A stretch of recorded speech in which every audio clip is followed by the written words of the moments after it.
What's doing, everybody? Today is Thursday, August 22nd. Donald Trump returns to having outdoor rallies 39 days after being shot. RFK Jr. is expected to step down and throw his full endorsement behind Donald Trump tomorrow. And Kamala Harris continues to keep losing jobs, losing children, and losing ratings. I'm Alec Lace. This is The Alec Lace Show. The American family is under attack. Parents are the underdog of this nation. Your children are being indoctrinated. That's right. Your children. They do not belong to the state. They do not belong to the school system. They belong to you, the parents, as a blessing from God our Father.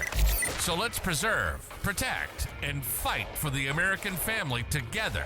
You're listening to The Alec Lace Show. The future is family.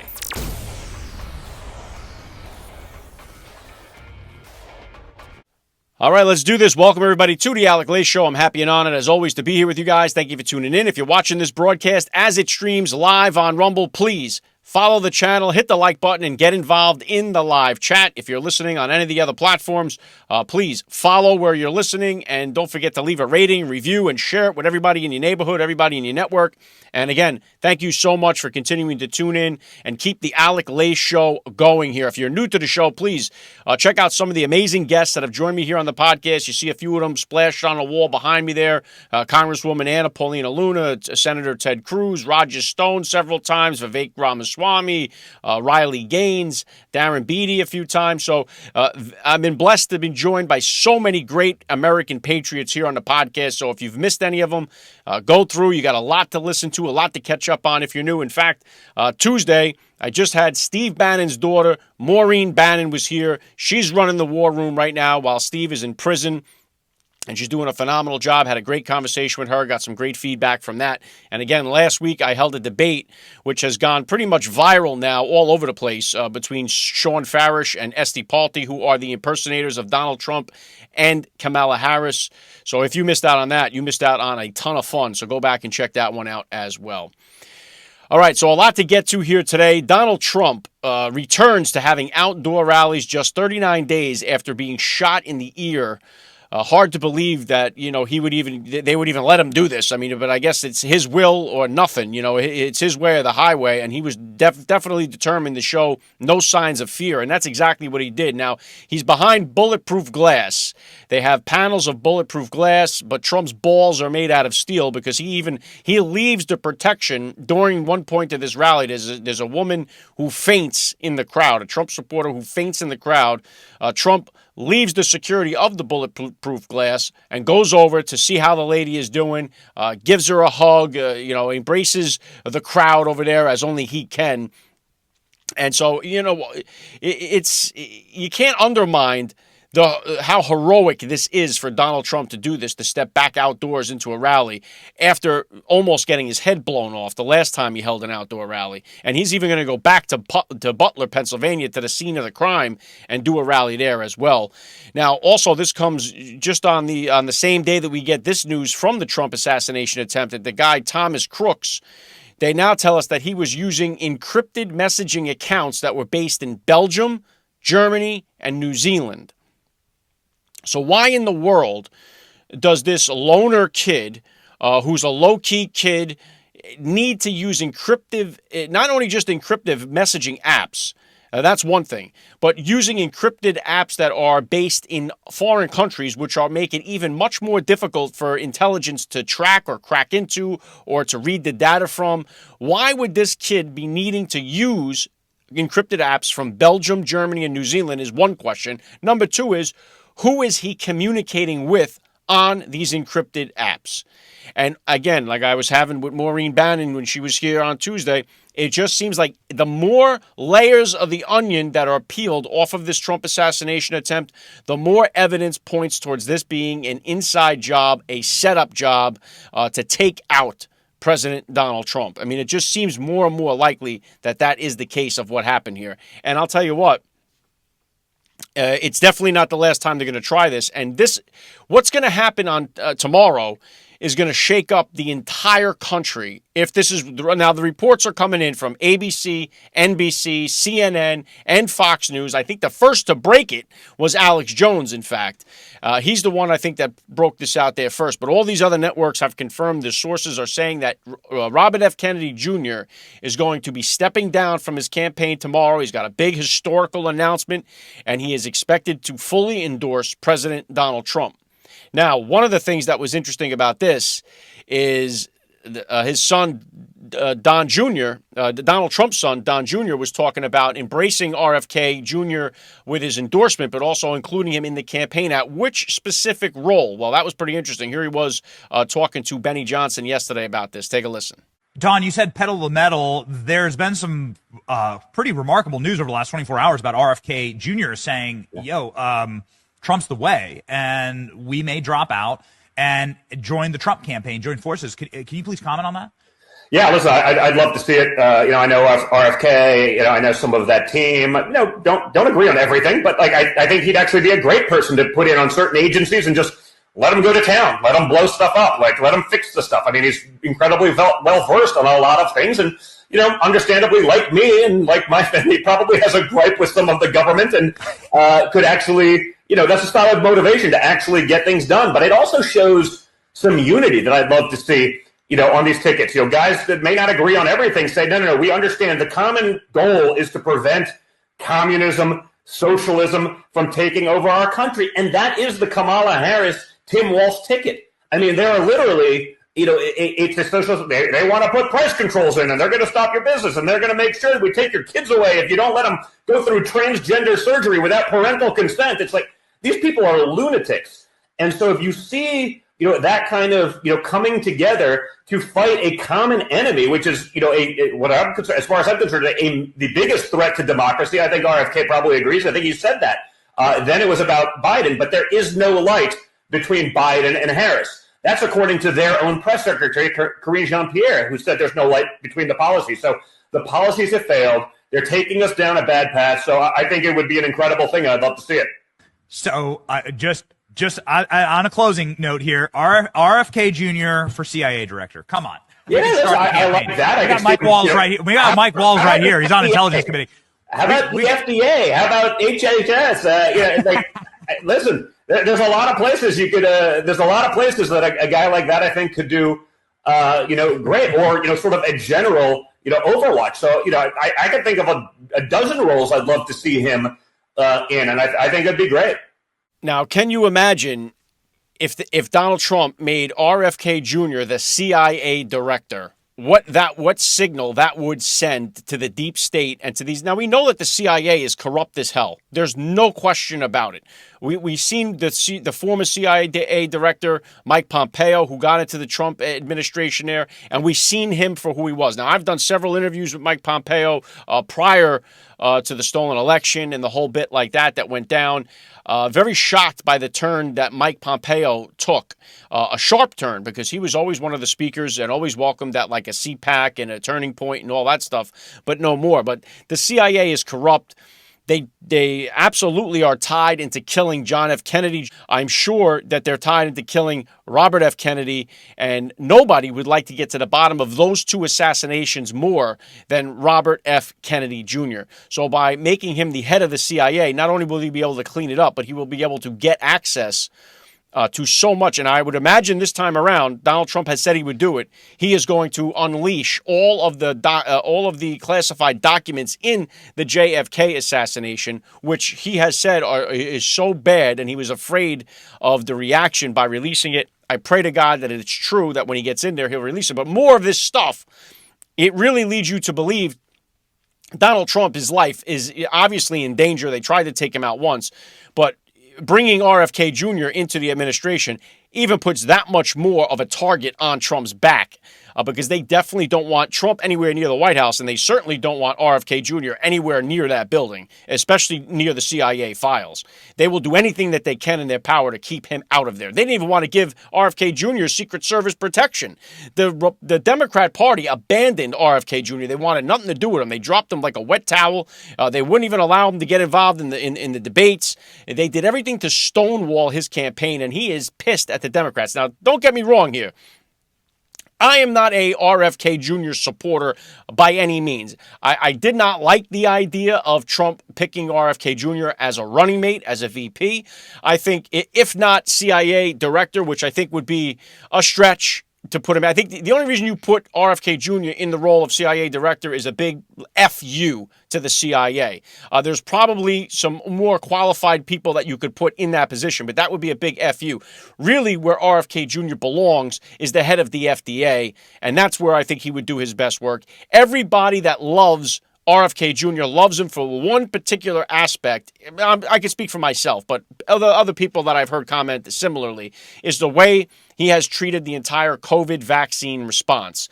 He has been at the forefront of condemning the entire vaccine process. No one has been more vocal about it than RFK Jr.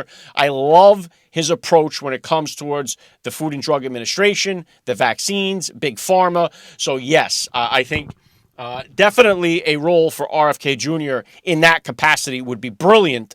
But as far as his stances on other things, political issues and ideologies, he is far off the mark from anything that I believe in. But I do think he does serve a purpose for that role, and his endorsement of Trump will definitely be a humongous turning point in this election. He holds a lot of power as far as a following that he does have that is loyal to him and his base. So that endorsement will mean a lot, and it also takes away the concern of having to have that fear of, is RFK Jr. going to be pulling votes away from Donald Trump or pulling them away from Kamala Harris? You don't have to worry about that anymore now with RFK Jr. now out of the race. He doesn't pull votes away from Donald Trump. He actually puts his endorsement behind him, and now we pick up more votes. So I think this is a win. I do hope it goes down just like that. Like I said, Alex Jones broke it. ABC, NBC, CNN, Fox, all the legacy media is reporting the same thing. So it seems like this is set to pop and is going to go down. So we're going to keep an eye on that to see exactly how that goes. And again, props to Donald Trump for going back outdoors to a rally. And one of the best clips from Donald Trump, who responded to this only as he can. This wasn't at the rally in North Carolina. This was, I believe, in Michigan here, where the reporters are asking him why he returns. Why does he go to a town that is linked to white supremacy? So they try to hit him with a gotcha question. Why are you coming to this city that is linked to white supremacy? And so this was his response to the reporters.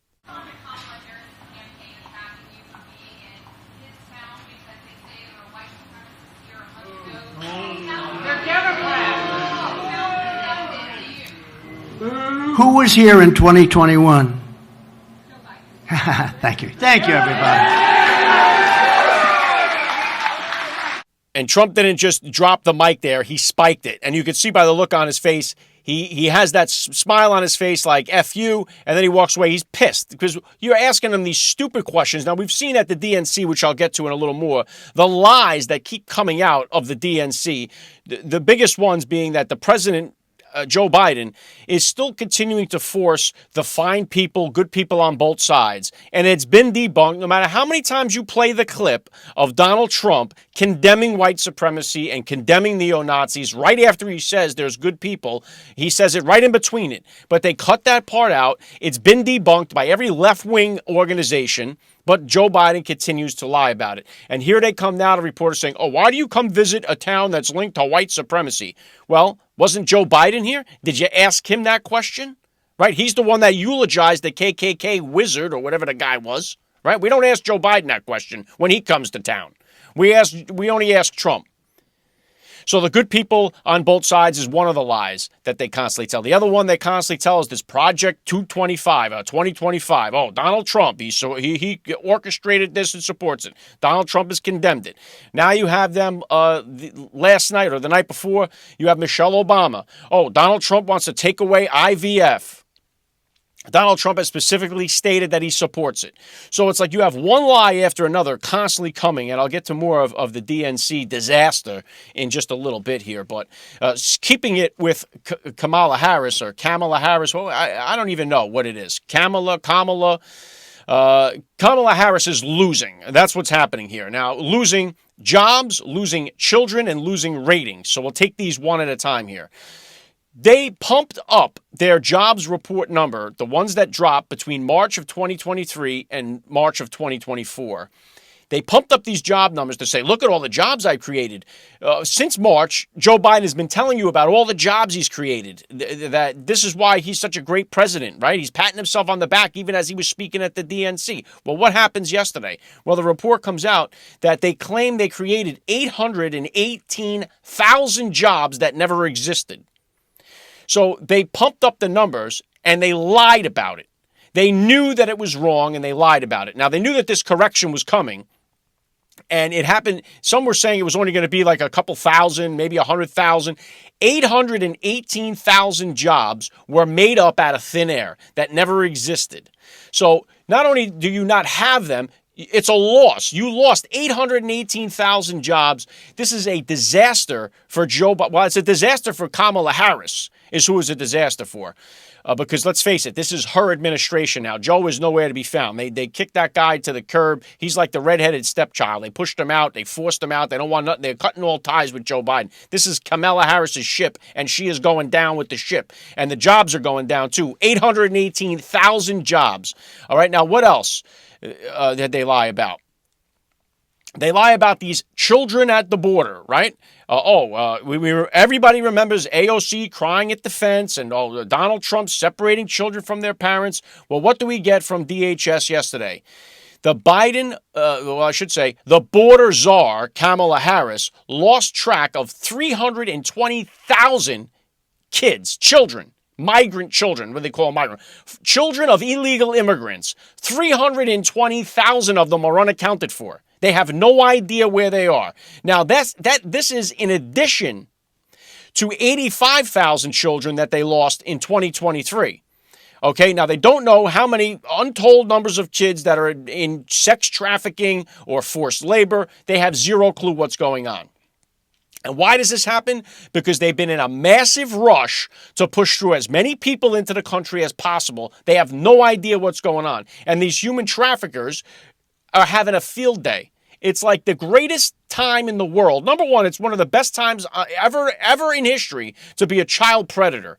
Right? These pedophile people are living in a paradise right now. It's never been a better time to be a pedophile than right now in the United States. The LGBT community has embraced this group of people, and don't ever think that they haven't, okay? And the other thing is that they are coming in droves unaccounted for. No one cares. Everyone's looking the other way. No one knows what's happening at the border to the tune of 320,000 kids that are missing. Where is everybody? Where is AOC condemning this? Why isn't she down at the border crying hysterically? Because it's all a show. It's all fake. She doesn't give two shits about the kids that are down at the border. She never has, and she never will. The only time they're going to use it is for a political ploy to try to go after Donald Trump. That's it. They have no care in the world of what happens to these kids. Now, what else did they lose?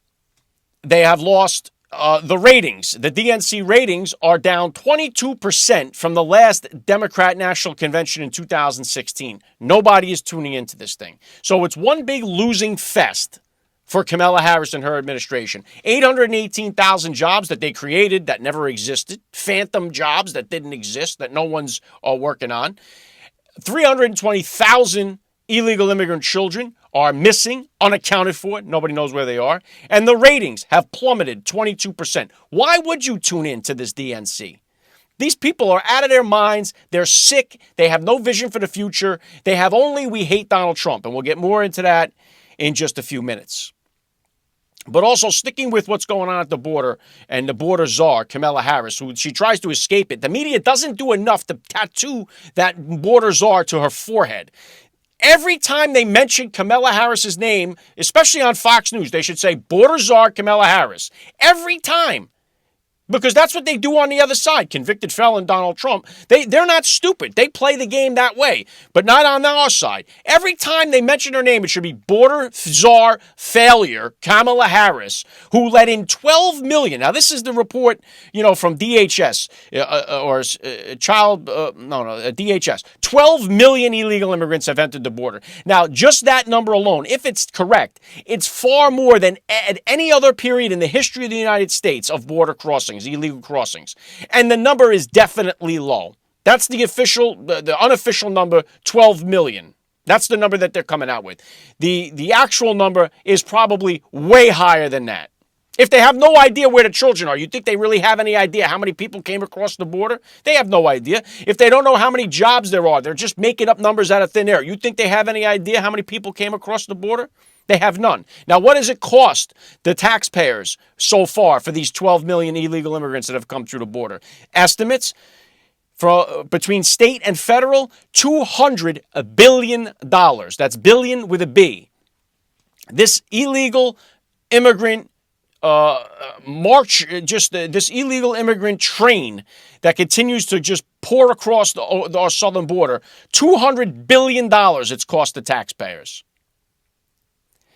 And they don't want to stick this border czar thing to Kamala Harris's forehead, and they should be. She's been a complete disaster and a failure at the border, and they don't harp on that enough.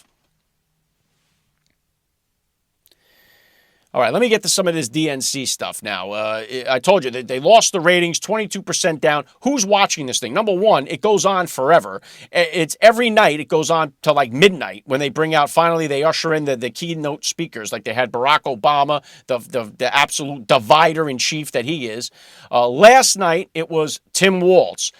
This guy is a lunatic, but we're going to get to that in just a second. I want to say some of the. Now, I did my best to get somebody here from the DNC to join me on the podcast. I wasn't able to make the connection, but there are people there that are doing good work, and they are busy, and they are undercover. Like here's Matt Walsh, he's undercover at the DNC. James O'Keefe, he's undercover at the DNC. And look at this video here. You got Mike Lindell, who shaves his mustache off. He's got the hat on. He's undercover. Now, he gets into a little shouting match with Harry Sissy, who's one of the, whatever they call him, an influencer or something like that. He's a shill for Kamala Harris. So Mike Lindell asks him if he's gotten his vasectomy yet at the free vasectomy bus. So it was a pretty good exchange. I got the video right playing here with me. But Mike Lindell shaves off his mustache, and I'll tell you what, he's passing the shavings on to you. Get over to MyPillow, use that promo code FATHERHOOD, and save up to 66%. I know he's got a brand new deal with the mattress topper, which is my favorite product. But no joke, get over there to MyPillow, use the promo code FATHERHOOD. You're going to save a ton of money. And I know that the promo code FATHERHOOD won't be for this Harry Sissy, because he probably did get the vasectomy and won't have any kids, but you can use it. And I thought, look at Mike Lindell, no mustache. Definitely a new look for him. Now, this other guy had the best troll that I think that existed so far in this DNC. Some of these right-wing guys have been great. I know they had the one guy asking for donations for Kamala Harris's drinking problem. There's been some good ones. But this guy here, Alex Stranger, he takes the cake. This guy trolled the BBC reporter, and it was absolutely hysterical. Take a look at this. What brought you out here today? No, listen, my name is Noah Shorts. I use he, they pronouns. I'm just really excited that we have, the first black woman that could be the president of the United States. And, my wife, right? We're in a polyamorous relationship. The lover that my wife took is African-American. And, I've learned so much about the struggle that people of color go through as a result of my wife's boyfriend. And so I'm excited to really do my part to show solidarity for my marginalized communities. And, the best way to do that is to get the first woman of color to be the commander-in-chief. And I'm really excited. Now, any normal person, the minute he started to talk, you would either say to yourself, this guy's out of his mind, this guy's a lunatic. But at the DNC, the BBC reporter is like, yeah, this is legit one of our guys, right? So he's saying, oh, my wife's boyfriend, right? Now, who the hell talks like this? Only a left-wing lunatic or one of these people in the LGBTQ community would say something like this, and he starts with the pronouns. Let's be honest. Anytime anybody mentions their pronouns, it's completely cringe. Like your skin crawls when you hear it. My pronouns are he, him, they, there. It makes you right away in your head go, oh my God. It's like a Jehovah's Witness knocking on your door, right? It's like you just get this skin crawling up on the back of your head. Like, what is wrong with this person? With the pronouns. And and let's be honest here too about this. Even the people on the left that are using the pronouns, they don't give a shit about the pronouns. They don't actually believe in any of this. It is a virtue signal to say, oh, I am a partner of the LGBTQ community. I'm an ally. That's what that's all about. That has nothing based in any reality whatsoever. When you see, and they put it in the emails. They put it in their Twitter bio. Oh, my pronouns are he, him. Well, no shit. You're a guy. What are we talking about here? Why are we playing in this delusion? The only reason they're doing it is the virtue signal. I'm an LGBTQ ally. I'm better than you. It's the same thing that we saw during COVID. I got vaccinated. I'm better than you. That's what the whole idea is. But how funny was that? This guy, Alex, crushed it. I mean, he went on, and this guy had no clue because this is how insane. Now, here's the thing. If you would have had, like, some kind of, at a Trump rally or something like that, some guy starts talking, they would have been like, get out of here with this guy. You know, they would have known right away that this guy was a phony. If it was a guy with a Trump hat on saying that, they would know right now he's pulling our leg. But they don't know that at the DNC because this is actually who these people are. They're insane. Now, Benny Johnson, who I played the clip earlier there, who's been doing great work while he's been at the DNC, he took it to the streets, to Obama's neighborhood there. He went to the south side of Chicago and started asking the people who they're voting for in this year's election. And this shocked Benny Johnson, but it's really not that shocking. Take a look. I vote for Trump. I go for Donald Trump. Me too. I go for Trump. Who are you voting for in 2024? Trump too. And why is that, ma'am? He the best president ever. Has Barack Obama done anything for around here and these? He never did anything since he been in office. Yeah. And I'm glad he out.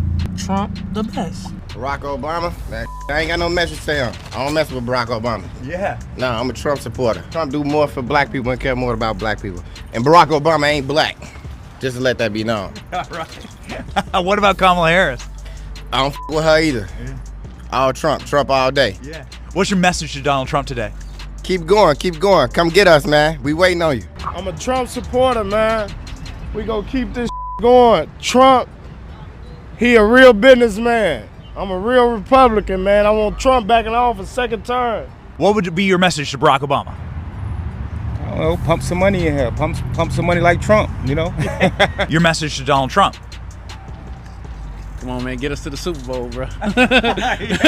Make America great, man. That's all I can say. Make America great. Everyone's so friendly. Now, you would think these are black guys, black women from Chicago. This is an Obama stronghold. It's his city. They're definitely going to go for Barack Obama. But that's not the case. And why is it? It's because these people live in reality. They don't live in the mainstream media, where they tell you the economy is fine, everyone's doing well, job growth is up 800,000 jobs. They're living in reality. They're living in a neighborhood that's been abandoned by the people that are supposed to be supporting them, the people that are asking them for their vote. They've been abandoned by that party. Chicago has been run by Democrats for nine decades, 90 years of Democrat rule. The policies have sucked. Chicago hasn't improved. Nobody knows that better than Chicagoans. Nobody knows it better. So why are these people, and you heard the one guy, pump some money in here like Trump did. Barack Obama got in as president and he abandoned the black community. He did absolutely nothing. If we're being honest, he did nothing for the black community. Donald Trump did more for the black community than Barack Obama and Joe Biden combined. If we are living in reality, if we're playing in the real world, that's a factual statement. Black people in America, just like everybody in America, was better off when Donald Trump was in the White House.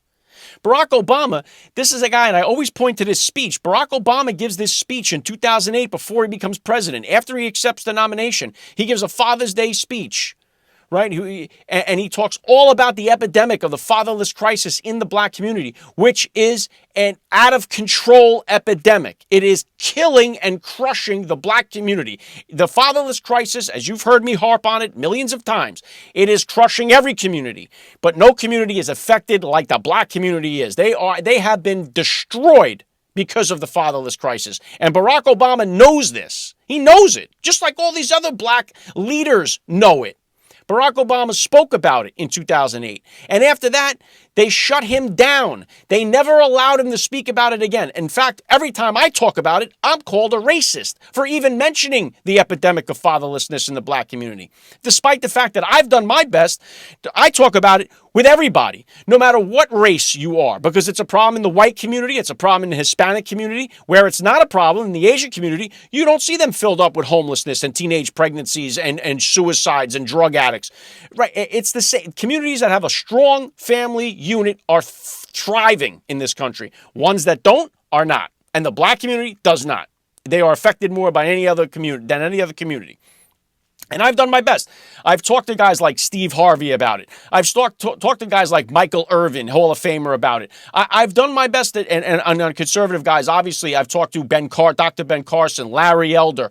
I've talked to everybody that I can about it. There's not one person that I've ever had an interview with that disagrees with the fact that the fatherless crisis has crushed the black community. Except these idiots online and these left-wing lunatics who call you a racist for even bringing it up. But Barack Obama did nothing to help solve that crisis in the community, just like he did nothing to help the black community whatsoever. But you're supposed to vote for him just because he's black. That's the game. That's the game they're playing. Oh, you have to vote for him because he's black. That's the same game they're playing with Kamala Harris right now. Oh, you have to vote for her because she's black. No, you don't. You have to vote for the person that's going to improve your situation. Now, they keep lying to you and telling you that the middle class, Joe Biden gave a whole speech, right, while he was yelling and screaming at the DNC, telling you how he's for the working American, the middle class. And he pats himself on the back. He's saying, I did such a great job for the middle class. He tells you that. You've heard guys like this Don Lemon tell you, oh, the economy is better now under Biden. But what is the reality of the situation? Just like those guys and gals in the south side of Chicago there, it's the same all over America. What's actually happening to the middle class in this country? Where it hurts them? Let's take a look at it. I'll put some of the numbers up. You tell me if you think this sounds like the utopian society that the middle class wants to be in. Gas prices, according to AAA, have gone up 38%. We all know this. This is a fact that has happened. We all have cars that we have to go and fill up at the pump. You cannot lie about this. We're paying more for gas. And of course, that affects everything else down the line because so is all the transportation industry. And the ones that that transport all the goods are paying more, right? So gas up 38%. And what else is up? Food. Food is up 21% food, according to Axios. We all know that. We all go to the grocery store. Those two things alone right there have crippled the middle class. Up 38% gas, up 21% food. Crushed the middle class. Let's continue. Mortgage rates are up 148%. 148% rise in mortgage rate. That's according to Market Watch. Okay, so there you go with people trying to get their first home. People that are trying to buy a home for their family. 148% up on mortgage rates. Does that help the middle class out? Does that help the working class guy out? The working class gal out? The working class family? How about home insurance? Let's say you pay an arm and a leg and get your mortgage and you pay your ballooned mortgage rate. How much is your home insurance? Well, it's gone up 61% according to Bankrate. The home insurance up 61%. All right.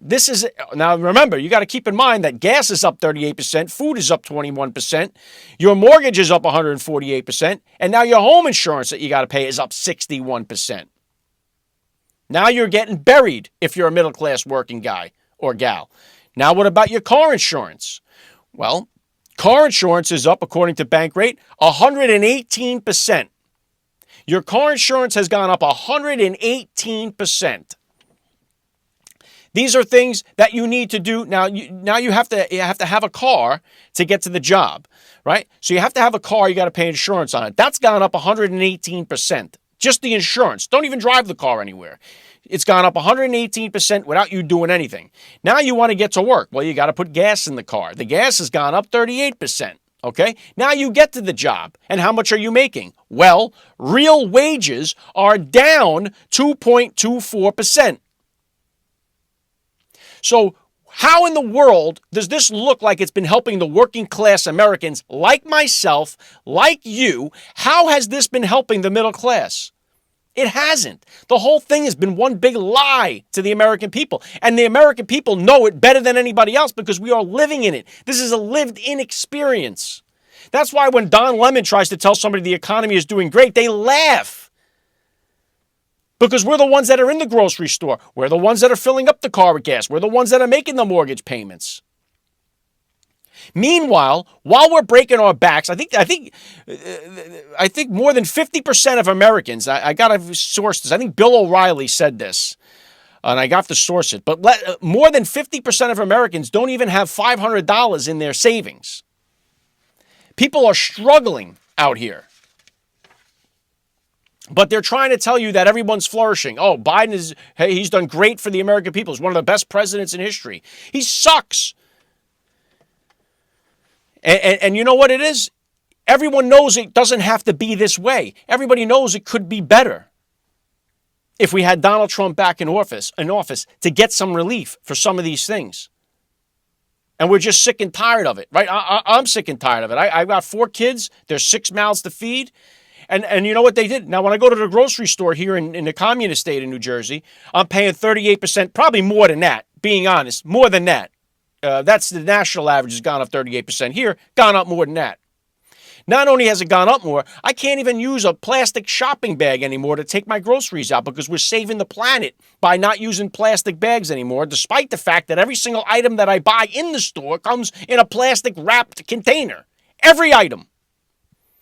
But we take away the only reusable item, which was the plastic bag. I reused them for garbage. I reused them for dirty laundry. Reused them for snack bags for lunch for the kids. We reused them for everything. But they took them away. Oh, you're not allowed to have them now. Now you come out of the grocery store like an idiot, juggling stuff. Oh, I have to remember to bring this bag with me. Nobody remembers to bring the bag. They got to buy more of these other bags. The whole thing is a joke. Meanwhile, you go to the next state, Pennsylvania, they're all using the bags. We just went we were just in Pennsylvania. I stopped at oh, look at this. I can carry my groceries out in a bag. It's one state over. So how are we saving the environment here?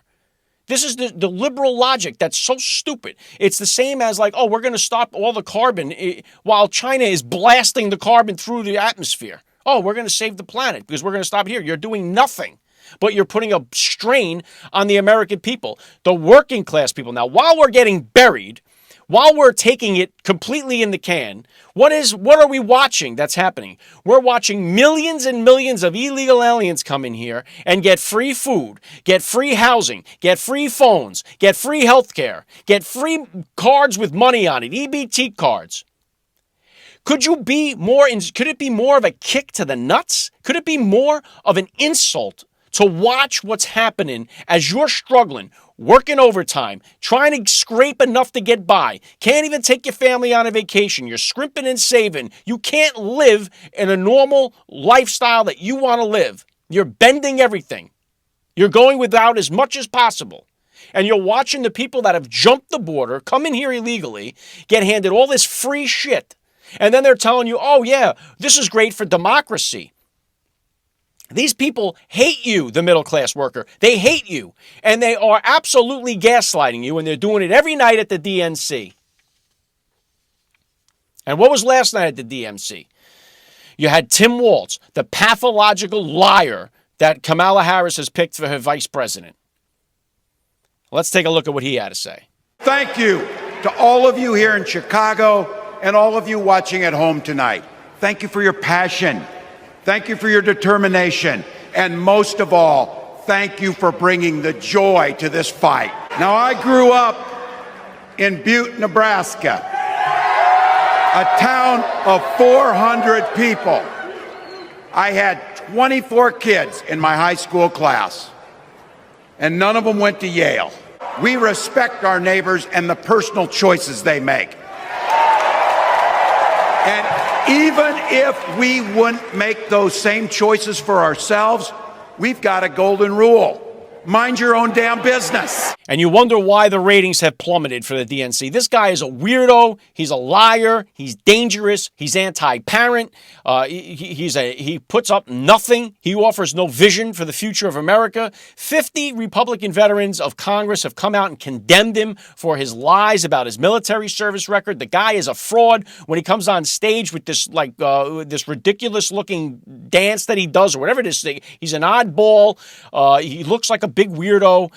And what is he obsessed with? He's obsessed with Donald Trump, just like the whole thing at the DNC. They are obsessed with Donald Trump. I don't know. They've said the word Trump about 1 million times at the DNC, and they've talked about the border, the economy, the working class family, hardly at all. It's Donald Trump. It's a hate fest. That's all they do is dunk on him. Barack Obama did it. Hillary Clinton did it. That's all they have. That's why Trump said yesterday, he said, hey, do I still have to stick to politics? They're getting on Trump because they're like, oh, don't go with the personal attack. You don't need to do the personal attacks, Trump. Stick to policy. Stick to policy. Everyone's telling him, oh, just stick to the policy. When Donald Trump sticks to the policy, ABC doesn't say anything about it. When Donald Trump sticks to the policy, CNN doesn't say shit about it. When Donald Trump attacks her because she slept with Willie Brown, everybody reports it. Everybody talks about it. But they're like, don't do that. Don't do that, Don. If you remember back in 2016, he attacked everybody that was up there on the podium with him, and he won the nomination. He created a movement that we've never seen before and will probably never see again in my lifetime because he attacked each and every one of those candidates. That's who Donald Trump is. And there's a lot to attack here. But meanwhile, they're doing it, right? We're taking the high road. We're not going to talk about them. Meanwhile, here's Barack Obama dunking on Trump. Clinton dunking on Trump. The whole thing is a Trump hate fest. And they're like, no, Trump, you don't do it. Be the bigger person. Donald Trump is the fighter. He's going to come out and talk. Everybody, some people, they got so bent out of shape because of the way he talks about, like, say, Rosie O'Donnell and all these other lunatics, Whoopi Goldberg, Robert De Niro. That's the Trump we all love. So stop trying to take him away from us. Also, you had Bill Clinton speaking last night. Look at this guy. Bill Clinton, he's the cheater in chief. He has sex with the White House intern, Monica Lewinsky, and gets impeached for it. And the Democrat Party embraces him, and there's Hillary Clinton there with them. Like, you can't even make some of this stuff up. It's a wild scene to see. But again, I think that it's going to be good, helpful that if RFK Jr. holds true to his word and steps up tomorrow and does announce that he's going to be backing Donald Trump, I think that's a big deal. I think that helps out a lot. And we'll see what happens. Now, what's going to happen here at the Alec Lay Show is I'll be back on Tuesday, 1 p.m. Eastern Standard Time, live on Rumble. I'm going to do my best to try to get some guests to join me here for the program. I know I kept it kind of short on you guys here today. And if you have any guest suggestions, drop them down below. Let me know who you'd like to hear on the podcast. I've had some great ones on the show recently. Navy SEAL Eric Prince has been here. If you go through, you'll see all the rest of the guests that I've had the pleasure of having on the podcast here with me. I've had Charlie Kirk has been on the show, Marjorie Taylor Greene, Congressman Perry, Victoria Spartz, Michael Francis, Attorney General Andrew Bailey, Alex Jones, General Michael Flynn. Again, there have been a lot of great American patriots that have stopped by the podcast here. If you've missed any of it, you're new to the show, please feel free to scroll through, check them out. If you like what you see, I ask that you hit the like button and just subscribe to the channel. That's really all I can ask. And thank you for spending some time with me here. That's all I got for you guys. So God bless all you listeners and you parents out there. God bless our first responders, our military veterans. God bless America. And I will catch you guys on Tuesday, 1 p.m. Eastern Standard Time, right back here live on Rumble. Have a good weekend. You're listening to the Alec Lay Show. The future is family. Promo code FATHERHOOD. Go to mypillow.com and everything we have on sale there. Actually, we brought in the percale sheets. The queen size, $34.98 a set. King size, $39.98 a set. That's unheard of. It's the lowest price in history. And everything else on there that we have, you can save up to 80%. We don't have any middlemen. We don't have box stores and stuff. They canceled on MyPillow. They would cancel my book to get my book out, you know. So use that promo code FATHERHOOD, everybody, and please help us out, and thanks for ones that you have already helped out. And by the way, you'll be helping yourself to the best sleep in history, period. I got to tell you, that mattress topper is the best product I have in the house, Mike, no doubt. And that turns any bed into the best bed in history. If you've got an old bed, new bed, doesn't matter. You put the mattress topper on there, and it changes everything. You need a different input to get a different output. People waking up every day going, maybe my bed will be better tonight. No, you need a MyPillow mattress.